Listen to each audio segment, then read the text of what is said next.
Shikues të televizionit Skan, mirëmbrëma, mirë se vini në Pros and Cons, ku takohemi së bashku si çdo të hënë.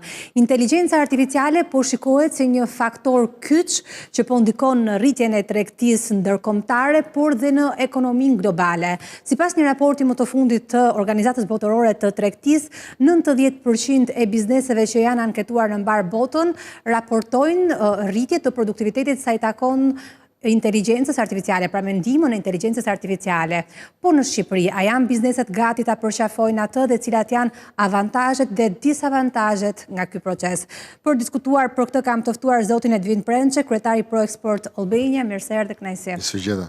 Dhe zotin Elton Domnori, pedagog, ekspert i inteligjencës artificiale, mirë se erdhe, është kënaqësi. Përshëndetje, mirë se gjej. Para se të ndalemi në diskutimin e gjërësisht të kësaj teme, përmendim pak pros and cons sa i takon adaptimit të inteligjencës artificiale tek bizneset. Flasim tek avantazhet, kemi rritjen e efikasitetit, më pak kosto dhe më pak kohë, vendimarrje më e mençur dhe konkurrueshmëri në tregun global. Tek disavantazhet mund të përmendim koston fillestare të lartë, do duhet të investojnë subjektet për ta pasur atë, mungesë ekspertize lokale si dhe shkurtim i vendeve të punës që mund vi si rrjedhoj. Por sa qëndrojnë apo jo do ta shikojmë në vijim. Megjithatë, teknologjia po zhvillohet me ritme të shpejta dhe inteligjenca artificiale po zë vend çdo ditë në jetën tonë. Edhe në Shqipëri, madje që është një vend le të themi që është në zhvillim dhe nuk është aq i përparuar sa të ketë këtë lloj fluksi të AI-s. Por në këndvështrimin tuaj, ka më shumë avantazh apo disavantazh? Ta marrim një kështu në makro dhe pastaj ndalemi një për një. Normalisht si çdo instrument teknologjik inovator ka avantazhet e saj. Por çdo teknologji e re duhet të përkrahë, duhet të përdorë në formën e duhur dhe brenda limiteve të duhura. Normalisht në Shqipëri, produktet apo shërbime që ne ofrojmë janë edhe disa produkte dhe shërbime që janë pa globale, se kompanitë e mëdha, qoftë telekomunikacionit, qoftë bankat, përdorin teknologji që tashmë janë globaliste, jo vetëm tona. Kështu që ne në një farë forme kemi filluar të përdorim teknologjinë. Por në produkte specifike shqiptare diçka më pak. Është një mundësi që ne mund ta përdorim, mund ta shfrytëzojmë, por jemi akoma pak herët sepse nga ana edhe e divulgative të njohurive për teknologjinë duhet bëjmë pak më shumë. Pra duhet të instruktojmë më shumë që qoftë studentët e ri që dalin nga bankat e shkollës, qoftë kompanitë, të familiarizohen me këtë teknologji dhe të integrojnë pastaj në vendet të punës ku ata do përcillen. Të investojnë në edukim. Edvin, një pyetje, si e mendon adaptimin e inteligjencës artificiale tek bizneset, më shumë me avantazhe apo disavantazhe, si e shikon? Atëherë, çfarë do lloj ndërhyrje që mund të bëhet në teknologji dhe patjetër duke përfshirë dhe inteligjencën artificiale, është një bonus dhe një benefit për çdo biznes që e aplikon. Në çfarë do lloj sektori, të themi të brendshëm të një firme, sidomos në sektorin që unë përfaqësoj, sektorin prodhues dhe përpunues, absolutisht është të themi është e detyrueshme tashmë të ketë një ndërhyrje dhe të ketë investime të tilla për të rritur në radhë parë produktivitetin e bizneseve, por pse jo edhe cilësinë. Kjo absolutisht duke u përmendur edhe të themi duke folur pak edhe për pyetjen tuaj, nuk mund të atakoj absolutisht përsa i takon sektorit tonë, por mendoj për të gjithë pjesën e punëtorisë. Pra, punojësit për çdo biznes është një vlerë e shtuar, është një vlerë e çmuar në radhë parë, dhe si e tillë çfarë do lloj teknologjie që të vijë, duke pasur edhe një nevojë edhe një kërkesë të vazhdueshme të bizneseve për punonjës, absolutisht nuk mund ta shohim momentalisht si një impakt të frikës që mund të shkurtojë vendin e punës ose mund të friksohen sepse kjo kush di ku do na çojë. Përsëris është shumë e nevojshme, duke pasur parasysh edhe krizën që tashmë ka rënë ekonomia shqiptare, por sidomos eksportuesi shqiptar. Mund të flasim vetëm në vitin 2024 që ka pasur me minus 3.65%. Ka filluar 5 muaj i parë i 2025 me minus 1.8%. Po kjo është përkthyer në vendje të themi të punë të humbura, është përkthyer në të themi dhe faturime të munguara për bizneset, por edhe të qarkullim të brendshëm të këtyre punonjësve që nuk kanë më mundësi të blejnë. Pra, arsyeja vetme që ne duhet synimi jon, duke pasur parasysh dhe optikën e tregtisë tashmë të përbashkët europiane dhe kapitujve që po hapen, absolutisht është e nevojshme që qeveria me grupet e interesit të ulen në tavolinë, patjetër edhe me ekspert të mirëfillt që e njohin mirë fushën, për ditur ku jemi dhe ku duam të shkojmë. Po mirë, do të pyes pak më vonë specifikisht për pjesën e fuqisë punëtore, se ti thua që nuk është të rrezikohet aq shumë, po në qoftë se avancon me hapa të shpejta mund edhe të rrezikohet. Po do t'i rikthehem kësaj pasi të shikojmë pak pikat e tjera. Vizitat shqiptare, si ishe, sa të gatshme janë të përqafojnë AI-n sot dhe me buxhetet kufizuara, e dim shumë mirë që shumë pak subjekte e kanë mundësinë që të investojnë shumë dhe të hapen shumë sa i takon inteligjencës artificiale. Si ishe në këndvështrim? Përse i përket kostove, tani varet nga llojet e shërbimit, sepse ka goxha platforma tashmë që mund të përdoren edhe si free, pra pa pagesë, ato që disa prej tyre janë madje edhe open source, pra që mund të modifikojmë edhe kodin. Më shumë të kapacitetet financiare, unë shoh të kapacitetet e burimeve njerëzore, përdorimi i teknologjive. Disa sektorë kanë filluar ta përdorin, po vërej shumë personat të përfshirë në marketing, po përdorin për të kriju content, qoftë vizual, qoftë një post, pjesa grafike, këto që persona që punojnë për faqet web apo që duan të ndërtojnë, domethënë ikona, logo etj. Po fillojnë të përdorin goxha. Kështu që disa instrument që herë janë me pagesë, herë janë edhe në forma më pak cilësore në base, janë edhe pa pagesë, po fillojnë të përdorin. Tani, bizneset e mëdhaja besoj kanë mundësit financiare për përdor diçka pak më cilësore, pak më komplekse. Bizneset e vogla duhet ta shohin si mundësi për të diversifiku shërbimet e tyre apo produktet e tyre duke integruar AI-n. Është e vështirë në fillim, sepse duhet përshtaten, duhet të gjejnë çfarë do sjellim si risi, pra duhet të investojnë në personat, në idetë, por besoj që nuk është më shumë, pse flasim u bë një herë modës jo startupet do lindnin me pak njerëz dhe me pak financim. Kështu që ka dhe pastaj investitorë që janë të interesuar që ti nëse ke një ide me të vërtet të mirë, besoj se arrihet të binde disa institucione apo biznese apo persone që kanë kapacitetin financiar të mbështesin. Kështu që sot për sot tek lekët nuk besoj se është një problem i vetmi problem ase ai kryesori. Është si ta përdorim ne më së miri, që ta përdorim jo vetëm në një kontekst lokal, sepse tregu shqiptar është i vogël, por mundësisht në një kontekst pak më të gjerë, sepse mbase thjesht një produkt që vetëm për Shqipërinë nuk ka aq klient dhe për të sjellë fitime, por diçka pak më gjerë se sa Shqipëria. Dakor, tjeta shikojmë që kësa problemi janë financat për Edvinin. Më thoi njërë sa kompani janë në sektorin tuaj dhe sa punonjës ta... Atëherë të flasim për periudhën aktuale, sepse nuk kemi qenë...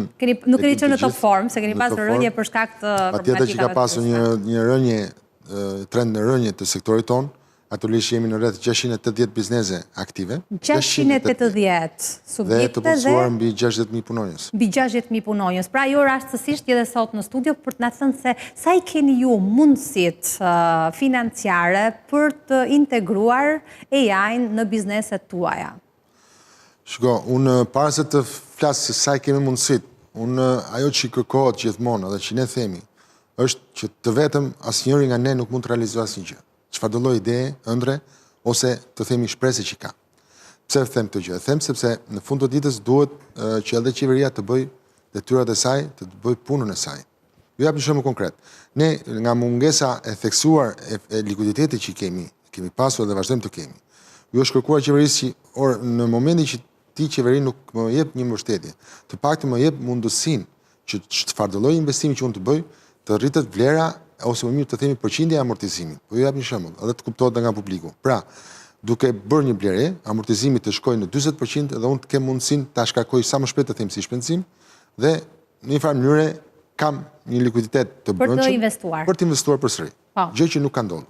Dhe që këtu fillon handikapi, ngërçi i parë, që unë kam dëshirë të bëj, por sa është e mundur për të bërë. Absolutisht gjatë për te kësaj, bizneset në vetvete kanë investuar dhe vazhdojnë të investojnë, sepse ka qenë mungesa e krahut të punës, të themi, e theksuar, ka qenë inflacioni, kursi i këmbimit, rritja kostove, shumë gjëra që i kanë drejtuar dhe orientuar dhe detyruar bizneset për të bërë investime të reja në teknologji. Por nëse ai ka pasur X lek, në thojë sa nuk ka shkuar të blej po përmendur emër, po duhet i përmendim Bencin, po ka marrë një makinë që pak a shumë punë e bën të njëjtë, por nuk është të një klasi, të një cilësie të lartë dhe të një qëndrueshmërie të lartë. Dhe pikërisht këtu ndërhyn dhe duhet absolutisht që tashmë duke futur dhe në optikën e fondeve europiane, duke futur edhe në optikën e tregut siç thash për Bashkët Evropian, besoj që Shqipëria është pothuajse vonë, por asnjëherë nuk është vonë për të filluar, që duhet të krijohet një shkollë në vetvete, pra në radhë parë duhet të fillohet me trajnimet e këtyre punonjësve. Trajnimi, siç tha dhe profesori, mentorimi është gjë më e rëndësishme, që përtej çfarë lloj investimi që të bëjë një biznes, por nuk pati trajnime të dedikuara edhe të specifike, nuk e bërë asnjë. Dakor, po profesori tha që nuk është çështje financash. Tek ju kam përshtypjen që është çështje me financash. Sa kushton një makineri e teknologjisë së lartë që të mund të bëj punën e 3, 4, 5 punonjësve në sektorin tuaj? Atëherë për të bërë bler një makineri të tillë pa i hyrë në specifike, por të shkon në rreth 30-40.000 euro. Vetëm një makineri për një proces. Për një proces pune. Për shembull, çfarë? E cila janë proceset të xhepit, mund t'i quajmë ne. Pra, kur bën me procese që të duhen 4-5 punonjës për ta bërë atë punë dhe atë e zëvendëson me një makineri që automatikisht të çon në rritje të cilësisë, pra sepse është në mënyrë standarde, nuk mund të dora është dorë në fund ditës, por nga ana tjetër, jo se këto 4 punonjës në thojza ti do t'i shkurtosh dhe të çosh shtëpi, po do të orientosh drejt proceseve të tjera të punës. Por teknologjia, si çdo vend dhe është normale, kushton, por në fund të ditës benefiti dhe ajo çfarë kthen mbrapsht është shumë e madhe. Unë e kam thënë gjithmonë dhe vazhdoj ta theksoj. Qeveria duhet të shohë bizneset partner, sepse në fund të ditës në asnjë biznes që gëzon shëndet dhe ka të themi ka faturim, ka rritje të hyrjeve të tij, në fund të ditës benefitet i ka dhe qeveria, sepse të paguash gjeneron taksa, gjeneron detyrime që do ja japësh qeverisë. Pra, qeveria, shteti në këtë rast. Pra, prandaj unë vej gjithmonë theksin tek bashkëpunimi tripalësh, që është biznesi, shteti, qeveria dhe patjetër dhe institucionet universitare dhe çfarëdo lloj profesionale, të cilat duhet t'japin mentorimin e nevojshëm. Edvini, për të mos përhapur panik, me sa kuptoj unë, thotë që ato 4 punonjësit që do t'i zëvendësoj makineria nuk do t'i heqim nga puna. Si mendon, do rrezikoj vende pune integrimi i teknologjive të reja, i AI-t në bizneset shqiptare dhe në ato biznese që janë procese, pra në sensin që të duhet që një makineri të kryer proceset që sot i bën manualisht një punonjës. Tani, këto revolucionet industriale nuk është qëra parë që ndodhin, gjithmonë ka qenë e frika që o bobo do mesin pa punë, por gjithmonë historia ka tregu që o janë shpik punë të reja, është kalu nga sektori i prodhimit në sektorin e shërbimit, pra personet gjithmonë e kanë gjendur veten.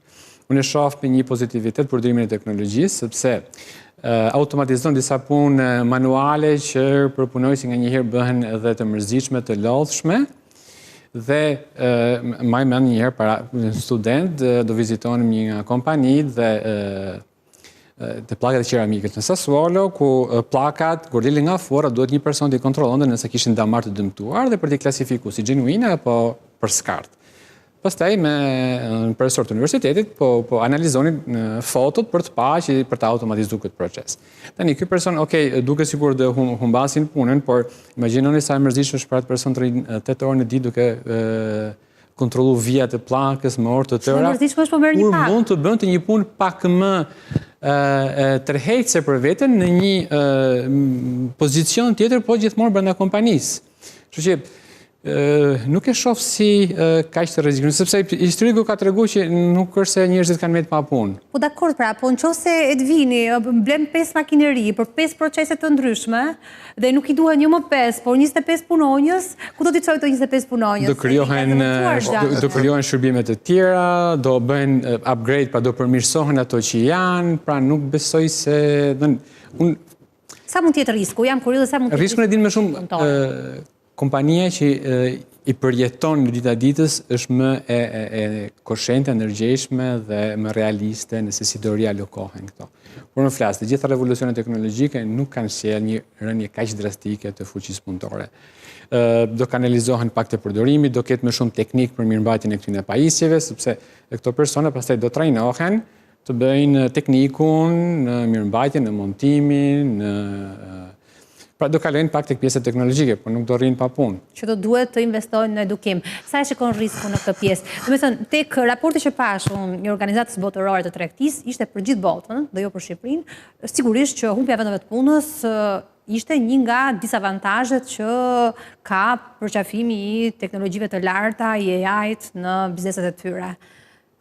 Ti, ma thuaj të drejtë, sa e shikon këtë risku? Unë e shoh në mënyrë tjetër, sepse mendoj që edhe rreziku është akoma më i madh nëse bizneset nuk investojnë në teknologji. Nuk janë të konkurrueshëm. Nuk janë konkurruar. Dhe në atë moment biznesi është detyruar të mbyllë dhe ato punonjës ngelin pa punë. Nga ana tjetër thënë në shqip troç, është fakti që kush ka dëshirë të punojë, për te moshës do zhvillohet, do bëhet.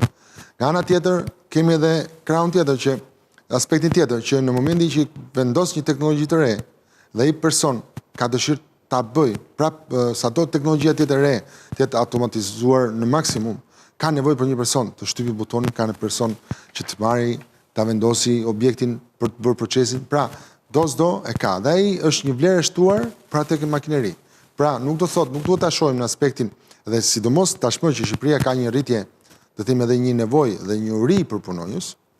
Unë mendoj që kjo frikë edhe kjo krizë që mendohet, që nëse vendosen të themi AI-ja, automatizimi gjithë të tjera, do ngelin pa punë.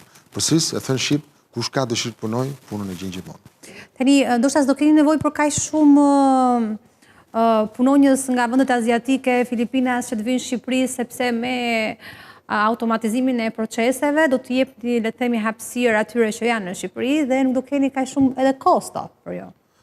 Absolutisht, biznesi jonë, sektori jonë, sidomos është gjithmonë flasim për produkte made in Albania, pra eksporton Shqipërinë. Në fund të ditës edhe është ndër të themi të paktat sektor që edhe atë çfarë ka, të themi ose në thojza fitimin e tij e ka reinvestuar po brenda vendit.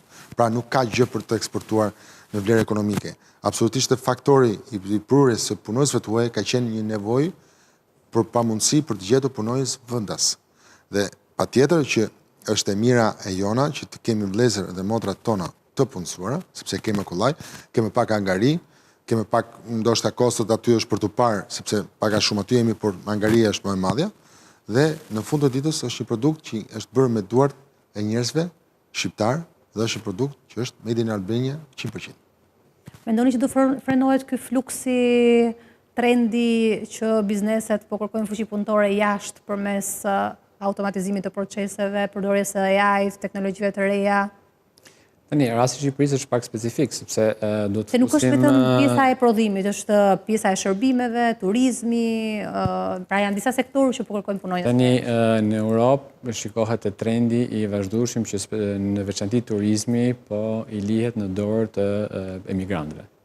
Pra ato shërbimet bazike në turizëm, kudo që të vizësh në për Europë, nuk të shohësh vendalion, pra francezin, italianin, gjermanin, që të pret, që të shërben, që të vjen të dhoma pastron, e tjerë, të kuzhina, të kamarierë. Ka shqiptarin për momentin. Kështu që ka shqiptarin, ne do marrim me personat në base nga linja largët, apo ku të esho.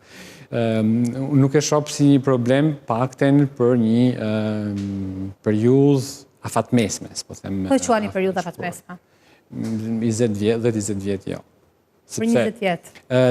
Në Shqipëri do t'jemi pak edhe ta kontekstualizojmë. Në Shqipëri ka pas një fluks në dalje të popullsisë. Po. Kështu që fluksi në hyrje balancon pak edhe nevojat, sepse unë shoh që edhe në për lokale, që në përditshmërinë kur lëvizim nga puna në shtëpi, sheh që kemi nevojë për kamarier, kemi nevojë për banakier, kemi nevojë për pizzaiol. Dhe them, okay, po këto bizneset, më thënë për një zanat kaq, s'po them të thjesht, por që mund ta bëjnë kushdo, akoma kanë nevojë sot. Kështu që nuk besoj se Shqipëria do vuajnë. Nuk do bjeri fluksi i të kërkuarit fuqi punëtore nga jashtë, po më thua. Them se jo. As me përfshirjen e AI-s dhe automatizimit të disa proceseve. Tani automatizimi do kohë për të përfshi, do kohë për të përshtat, nuk është diçka që ndodh direkt. Është kuptueshme që Europa në veçanti është pak mbrapa. Europa është ajo zonja që ecën pak me avash.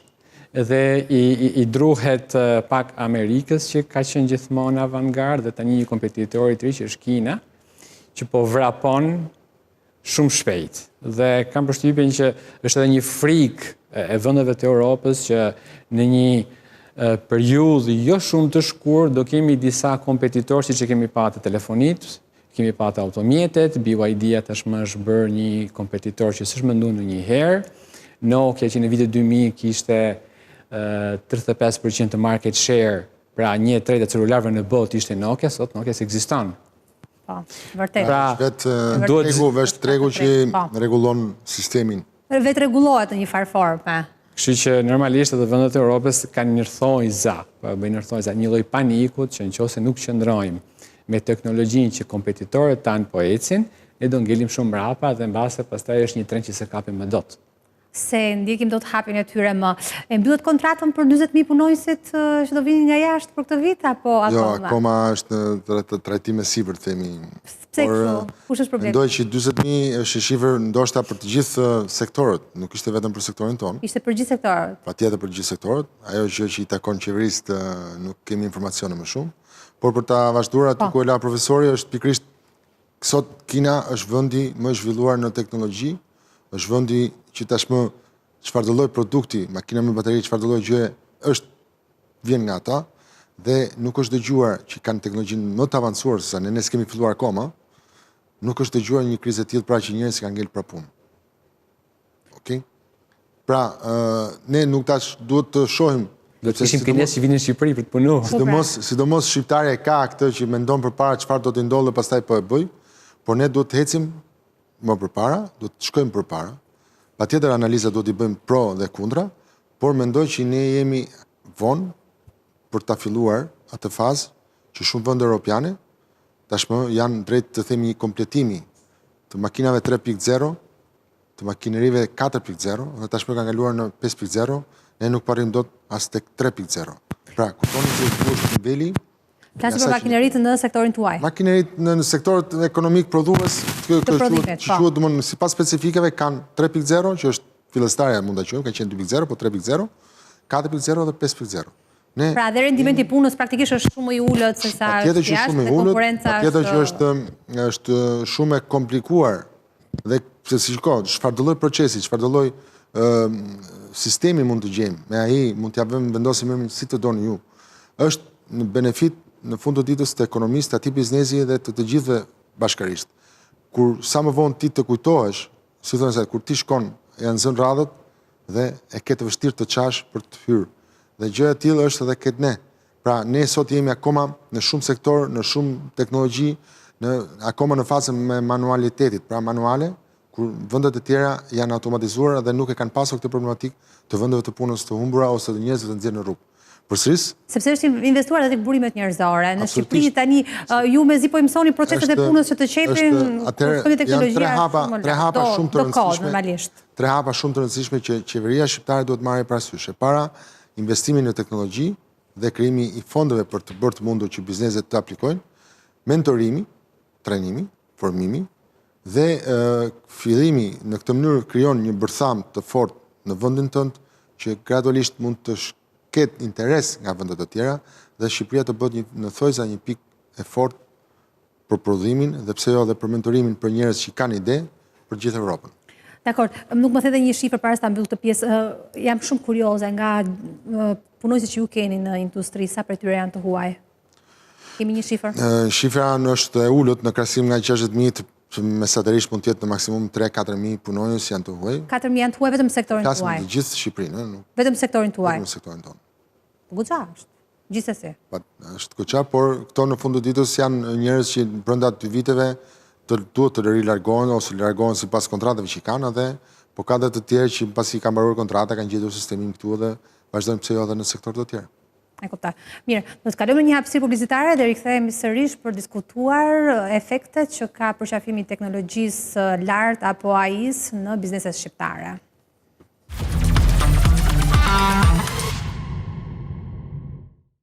Rikthehemi në Pros and Cons dhe flasim për AI. Përmendëm disa avantazhe, tek disavantazhet, kë mund përmendim? ndoshta, ose më saktë, rreziqet që na vinë nga inteligjenca artificiale, rreziqet për subjektet, por edhe për njerëzit. A ka? Rreziqet. Tani në vetvete nuk është se inteligjenca artificiale ka rreziqe, është përdorimi i saj pa kriter që sjell rrezik. Po ti referohesh pa kriter? Do të thënë, më thuaj pak, çfarë do të thënë pa kriter? Atëherë, po marrim shembullin e arsimit, ku prekem edhe drejt përse drejti. Shoh fëmijët nga moshat shumë të reja, klasat fillore, deri në universitet që përdorin ChatGPT-n kryesisht për të bërë ato detyrat, assignment, tekstet, esejt e tjerë. Kjo është diçka që do sjellë një lloj atrofizimi në kulturën, në edukim, sepse nuk do kemi persone të afërt ta bërë diçka në mënyrë autonome. Shoh disa report të zhvilluara, bile ishte edhe një lajm para disa ditësh ku mos gaboj ishte norvegjeze, një kompani që kishte shit shtetit, pra kishte një tender për 400.000 eurosh për të bërë një raport dhe kishte bërë me ChatGPT-n, tash shteti kishte thënë shiko, mi sjell ato 400.000 eurosh të mbrapsht, sepse unë ta kam kërkuar që ta bësh ti me ekspertët e tu, se për ChatGPT-n e bëja vetë. Sa e bukur. Tani ishin lek të freskëta dhe të fituara shumë kollaj. Pa lodhje fare. Pra një rreziku i plagiaturës në këtë. Përtej plagiaturës edhe pasaktësisë. Para një 4 vitesh bëra një provë me një platformë tjetër, është Ride.ai, ngjashme me ChatGPT-n, po ishte pak më jo kaq profesioniste.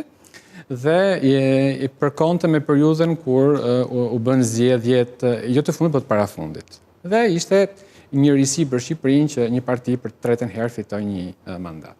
Dhe doja të testoja se sa e freskët ishte informacioni dhe sa i saktë ishte informacioni, përderisa ishte diçka që nuk kishte ndodhur në të kaluarën.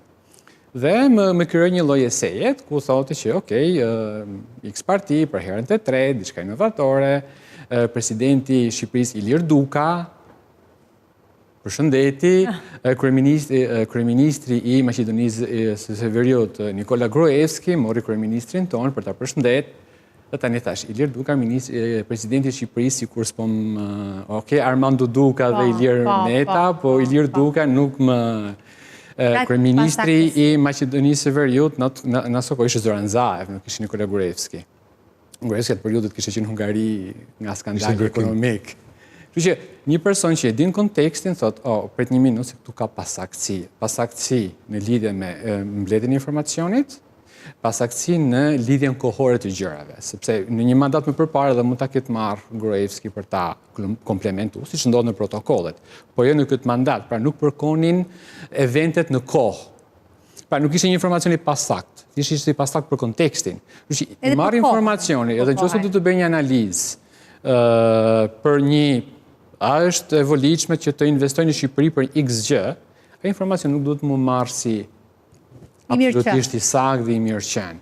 Duhet të hulumtohet nga i ka marrë këtë informacione, nga është bazuar për ta kriju këtë ekstrakt dhe për të hulumtuar, se nëse e merr dhe vendos ashtu dhe merr një vendim mbi atë sugjerim, mbi atë rezume që ti ke marrë nga ChatGPT apo nga një platformë, rrezikon të bësh disa vendime të gabuara. Kështu që nuk duhet të besu qorrazi. ChatGPT në veçanti është shumë e volitshme për ato persona që në fushën e tyre duan të marrin një abstrakt të shpejtë diçka që pastaj të jetë fillesa e hulumtimit. Pra të marrim një rezume, siç kemi përdor dikur shpesh edhe atë Wikipedian. Për të marrë diçka të shpejt në pak kohë që do not trust Wikipedia. Gjithmonë. Por ishte diçka që të jepte ca piknisje që mos tallakati me Google-in të kaloje nga një faqe në tjetrën, por ishte një piknisje. Pra kjo të jetë piknisja një hulumtimi, e jo të jetë përfundimi, po të jetë fillimi. Pra këto janë disa nga disavantazhet tek bizneset, kë shikon si disavantazh kryesor sa i përket inteligjencës artificiale, ChatGPT-s. E keni menduar ndonjëherë që rrugna duhet një financiere se tash më fusim raportet aty dhe na i nxjerr gati, apo mund bëjmë një plan investimi në ChatGPT apo forma të tjera përdorimi? Mendoj që në pikpamjen e ekonomike dhe në pikpamjen e prodhimtarisë nuk shoh anën negative të saj. por shoh vetëm anën pozitive. Po të marrim parasysh të gjitha këto programe që bën, pse jo edhe me ChatGPT, mund të organizosh magazinën e brendshme të fabrikës, mund të organizosh stokun, mund të organizosh çfarë do lloj gjë. Pra, mendoj për momentin dhe akoma është si ajo shtëpia e re kur ti futesh dhe pastaj gjatë kohës do të gjen problematikat, por në situatën aktuale që ne jemi dhe me ato pak gjëra që ndoshta mund të përdorim, unë e shoh shumë pozitive dhe nuk ka anë të errta ose në thojza negative. Po mund të ketë pasaktësi. Pasaktësi patjetër, por në momentin që përdor për shembull ka procese të punës të dizajnit të modeleve. Ajo është gjë që ka qenë ndër vite dhe që mund të futet tashmë me sistemin e AI-s. Pra e keni shpëtuar një rrogë 1.500 euro nga AI-a për dizajner. Por në fund të ditës të duhet prapë personi real të kontrollojë sa vërtet është e dhënë, ta marri, ta bëj provën e parë, mostrën e parë, pra në vetvete kthehen tek ajo që ju thash pak më parë, që në fund të ditës humani, personi human dhe specialisti të duhet sado ti të shkosh kudo të arrish në nivelet e mekanizimit dhe automatizimit. Përsëris është shumë e rëndësishme të bëhet, por për momentin anë negative nuk shoh. Kam një kuriozitet, a e nënvlerëson AI-a burimet njerëzore, a i nënvlerëson, pra të ndodhë të njerë të mendosh që ky personi që ke punësuar për këtë dizajnerin, në fakt nuk po bën një punë aq të madhe, se tashmë ka ChatGPT-n që po e përdor dhe po bën gjysmën e lodhjes që do kishte bërë më parë, dhe kjo ndoshta të jepte një argument për ta paguar më pak. E keni menduar ndonjëherë se si përmarrën këtë gjë? Nuk e kam menduar dhe nuk besoj që mund të për një periudhë të gjatë mund të ekzistojë gjë e tillë. Unë jap një shembull të vogël. Në fund të ditë, domon vite më përpara dhe shumë kohë më përpara, për të marrë prezencat e personave, kishe një punojse të dedikuar me një listë në dorë dhe bënte X gjithë ditën. Sot në shumicën e fabrikave ka me badge o me gisht, siç mund të përdorni edhe ju, dhe në një farë mënyrë e ka lehtësuar atë gjë. Por jo nuk do thotë që ai person në thojza nuk është më dobishëm. Pa çka se kalon në Excel, kalon në sistem, kalon gjëra të tjera, prapë personi do ta verifikojë që është realisht, mund ndodhi që ajo makineri, ajo shenja gishte ndoshta e ka bërë sinjalin, por nuk e ka dhënë, nuk e ka transmetuar të dhënën. Pra, ka benefitet e saj, absolutisht, të shkurton kohën, por përsëris ajo më rëndësishme janë kostot, sepse çdo gjë e mirë kushton dhe ajo kushtim ne për momentin është shumë e pamundur, jo vetëm për sektorin ton, por mendoj për shumë biznese në Shqipëri më shumë të mund të përfithin ose mund të përfitojnë nga ky benefit që mund të vijë nga kjo teknologji. Qartë. E njëjta pyetje për ju, mendoni që po nënvlerësohen burimet njerëzore nga përfshirja e AI-s në jetën tonë të përditshme? Tash i po nënvlerësohen. Shumë gjëra i gjën gati.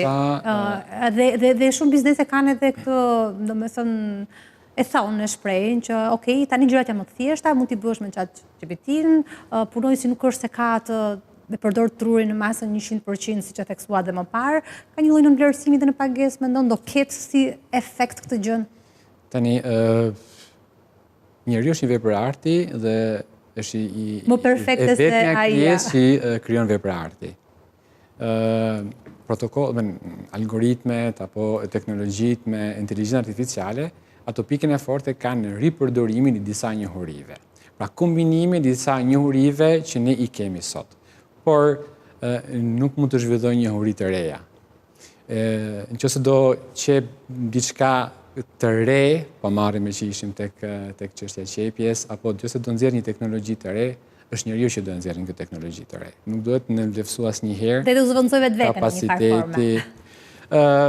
Një diskutim për shembull që kemi pas, nga që unë jam me pjesën e programimit dhe flite që tani nuk na duan më programuesit, sepse me ChatGPT i them ChatGPT-s që këtu doja dilja. Problemi është që zgjidhjet që janë tashmë në standard janë ato që janë dhe këto amalgamohen.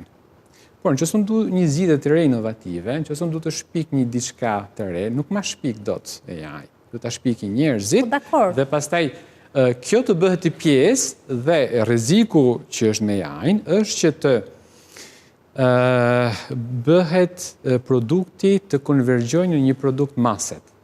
Që ti njëjtë në çdo vend. Të bëhen të gjithë njësoj, sepse amalgamohen po ato ngjyra, po ato forma, po ato zgjidhje, dhe bëhet një lloj masivizimit të asaj zgjidhje, asaj teknologjie. Dhe nuk ka diçka të re. Dhe këtu humbit qenit unik. Po. Si shërbim, si biznes, si logo, si çfarë mund të ofrosh. Sepse në çdo kontekst rikombinohen ato që janë ekzistuese. Që nuk ka diçka inovatore, vetëm njeriu mund ta bëjë diçka inovatore. Pra, për ta përmbledhur, nuk do ndodhi që të nënvlerësohet Tani kompanitë mund ta nënvlerësojnë, sepse kjo është pak edhe fajë dhe disa personave që përdorin ChatGPT-n, marrim në rastin që jam përballë pak më së shumti në pjesën e grafikës. Tani nëse paguan një person për të bërë një logo, për të bërë disa instrumente grafike, e paguan me një kosto jo të vogël për të bërë diçka cilësore dhe ai të vjen të nesër me një produkt të ChatGPT-s, ti thoj, "Ok, po këtë e bëja edhe vetë." Kështu që personat kreativ duhet të vazhdojnë të qëndrojnë kreativ dhe unik, në mënyrë që të mos të paragjykohen dhe mos të bie vlera, sepse nëse këto do fillojnë të gënjejnë një lloj formet në shërbimet që ato ofrojnë, duke i shitur si genuine, si origjinale, por në të vërtetë janë të krijuar nga instrumente me AI, kjo do fillon të humbin edhe besimin tek personat që u delegohet, siç ai rasti që paraqita për shtetin dhe të nderimin. Pra, do humbas besimi tek personat që bëjnë qoftë një analistë të dhënash, qoftë një studim, qoftë një krijim e një diçka. Pra, mund ta shohim edhe si një rritje të kompetitivitetit. Pra, njeriu duhet të jetë ai, siç tha profesori, të sjellë gjithmonë një gjë të re. Një gjë të re, sepse në fund ditës ChatGPT, meqense po përmendet shpesh son, është mbledhse e informacioneve që merr në internet, pra merr në gjithandej.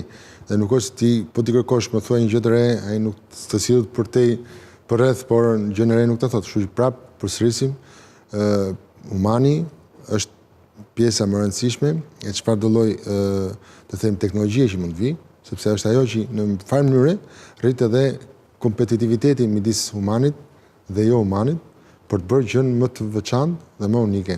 Dhe për te humanit nuk besoj që mund të arrijë asnjë lloj strukture tjetër sobromane. Tek bizneset tuaja, cilat janë ato sfida për shembull që ju keni më së shumti dhe që mund t'i adresojnë teknologjitë e avancuara tek proceset e punës?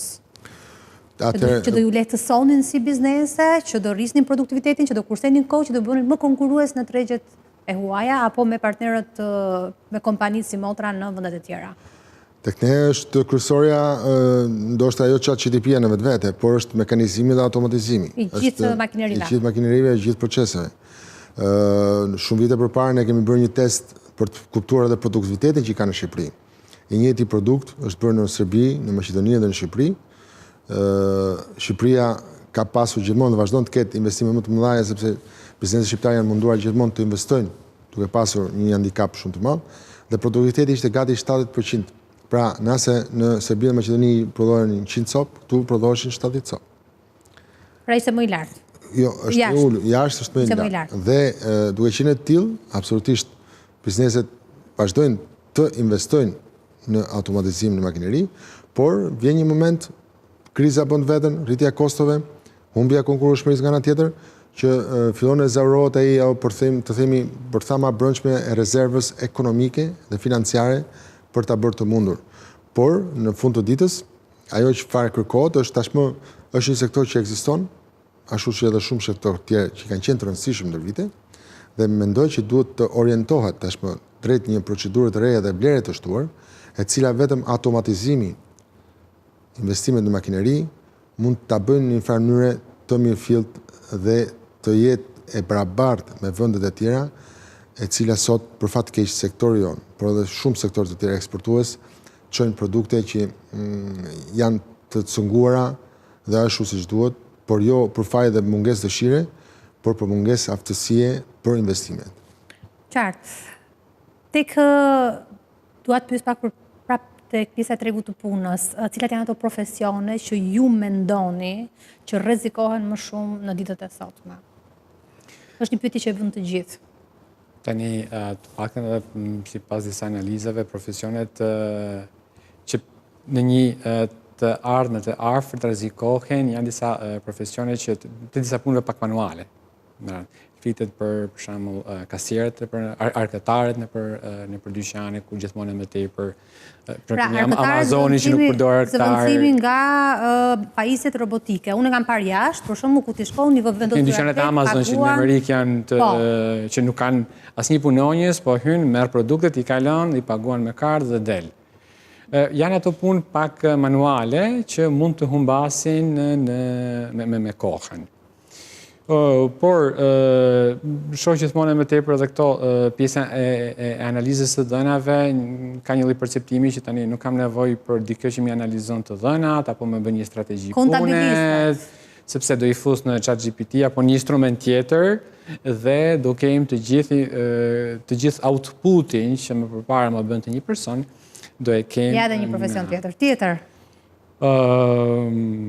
Edhe akademia mund të preket, sepse në fundit ka gjithmonë më tepër përmbajtje që gjenerohet me AI dhe që zëvendëson, pra po them leksione, po them njohuri, tutorial, që njerëzit fillojnë të mësojnë me instrumente online. Tani kemi ca video, një bashkësi video është gjithmonë të Indis, por që dal nga dal mund të zëvendëson me disa instrumente AI dhe edhe edukimi nuk është i pa rrezikuar, megjithëse gjithmonë qëndrohet tek ajo që personi është edhe vepra e artit, por të gjitha profesionet që kanë një output digital mund të preken. Shitjet, jo, pse shitjet? Pra personat që bëjnë shitje të produkteve, menaxher shitjesh, marketingu. Tek customer service flitet për një që mund të preket, sepse gjithmonë e përtepër përdoren këto robotët o asistentet virtual, pra është një bankë Shqipëri që po i përdor, ka nevojë për pak, upgrade, por që gjithmonë më tepër ose dhe kompanitë e telefonisë, pra ti shkon një asistenti virtual, çfarë problemi të ke dhe mundon të ta zgjedh. Edhe kjo është një nga profesionet që dal nga dal po zëvendësohet nga AI. Pra me atë që quhet natural language processing, procesimi i fjalës e gjuhës së folur.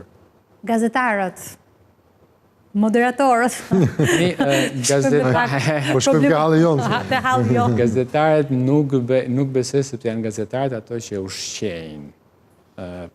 Po marrë ChatGPT-n që është, por një instrument të tillë. Pra, është pra ju duhet jeni të kujdesshëm që t'jeni genuine në gjitha informacionet që publikoni, sepse për shembull ChatGPT-ja ka një gjë që nuk influencohet nga përgjigjet apo nga ajo feedback i përdoruesve. Nuk i merr parasysh. Pavarësisht se thotë, ti mund t'i thuash që shiko se qielli nuk është i kaltër, por është i zi, ai thotë, "O më fal, po është i zi." Por nuk e ruan këtë si informacion. Nuk do t'ja di për feedbackun për mos tu ndikuar nga edhe përgjigje dashakeqe. Por merr informacion që janë në web, dhe informacion që janë në web mund të jenë fake. Që shkruan nga informacione fake. Kështu që ato amalgamon dhe ato përcjell. Dhe nëse informacioni nuk është genuin, nuk është i sakt, do japi një zgjidhje, një përgjigje jo të saktë.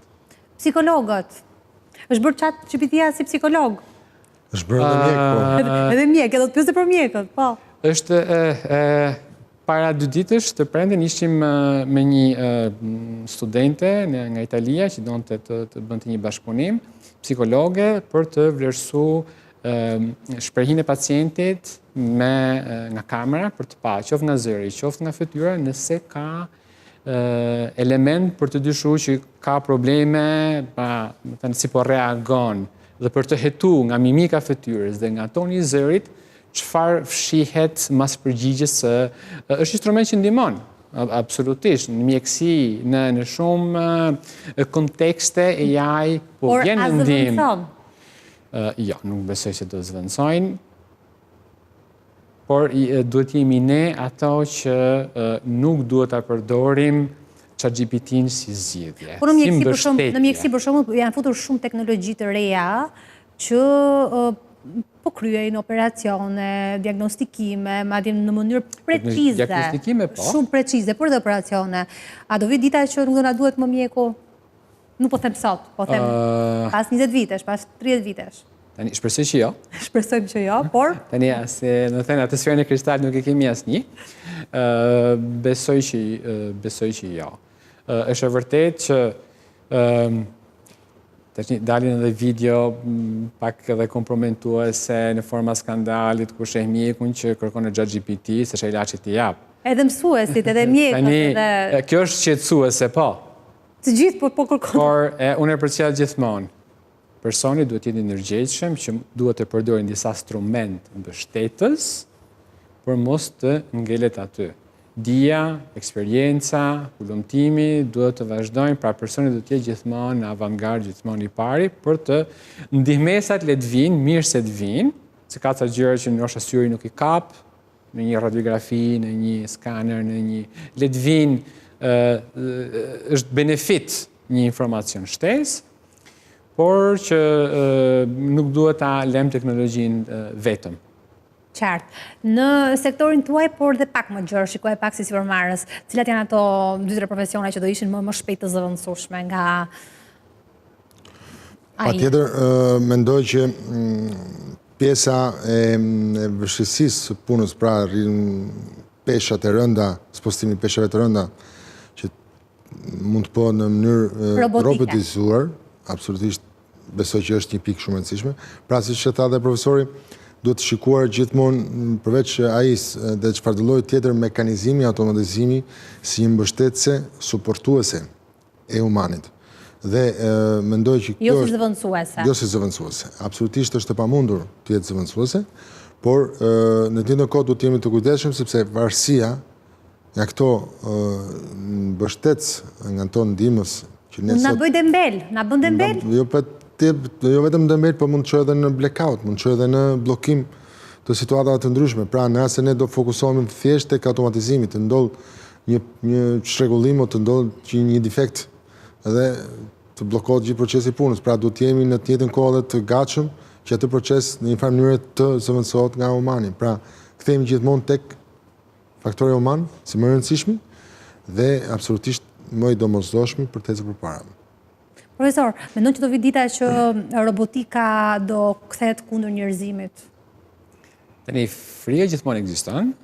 Ka pas disa raste me gjithë të kufizuara, ku disa sisteme nuk janë përgjigj komandave të atyre që duhet të kontrollonin, dhe kjo faktikisht ka ngjall pak frikë, ka ngjall pak panik, sepse i bën që të humbim kontrollin në një diçkaje. Ndaj asaj që kemi krijuar vetë.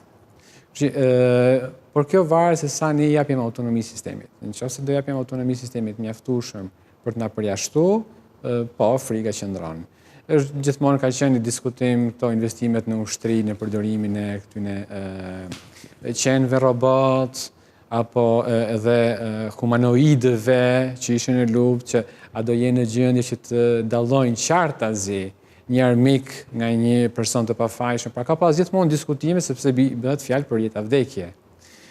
Po hulumtimet vazhdojnë, studimet vazhdojnë, frika gjithmonë qëndron, por ne duhet jemi të kujdesshëm që të krijojmë ca limite, që të jemi ne akoma në kontrollin e gjës, mos na ikin gjëra jashtë kontrollit. Se pastaj dalim dhe në jashtë kontrollit. Një fjali të fundit si konkluzion, më shumë na duhet apo s'na duhet AI-ja në Shqipëri?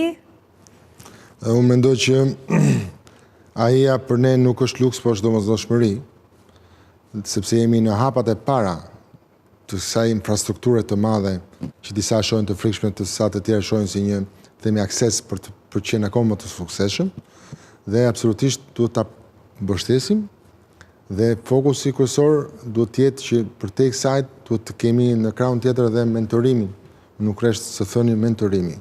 Pra, për te kësaj duhet edhe transformimi i njerëzve në mentalitet të ri, në mentalitete që t'jenë më të hapur mendorisht, për ta përkthyer dhe për të qenë sa më aktiv. Pra të përfshihet dhe biznesi, dhe shteti, dhe të jetë një bashkëpunim i gjithë përfshirës për ta përqafuar. Për ta përqafuar. Profesor? Absolutisht po. Përdorimi i çdo teknologjie që mbështet, që lehtëson, që ndihmon, duhet përdor, duhet të jesh ajo për kujdese. Nuk mund të themi që nuk po hyp makinë sepse makina mund të bëjë aksidente, po. Përdorimi i makinave sjell aksidente, por kjo s'do të thotë që s'do të përdorim makinat apo automjetet. Çdo teknologji që vjen duhet përkrah. Duhet përkrah dhe sa më parë gjithmonë në faktin që të tjerët janë kompetitor, mund të ecin më shpejt dhe ne mund të mbetemi shumë vonë. Dhe shpresoj që njerëzimi të mbetet njerëzim edhe me avancimin e teknologjisë dhe AI-s. Falenderoj shumë për prezencën në studio, Edvin, faleminderit shumë. Faleminderit ju. Shikues të nderuar, ju falenderoj shumë për prezencën në studio. Bashkë shihemi të hënën e ardhshme, natën e mirë.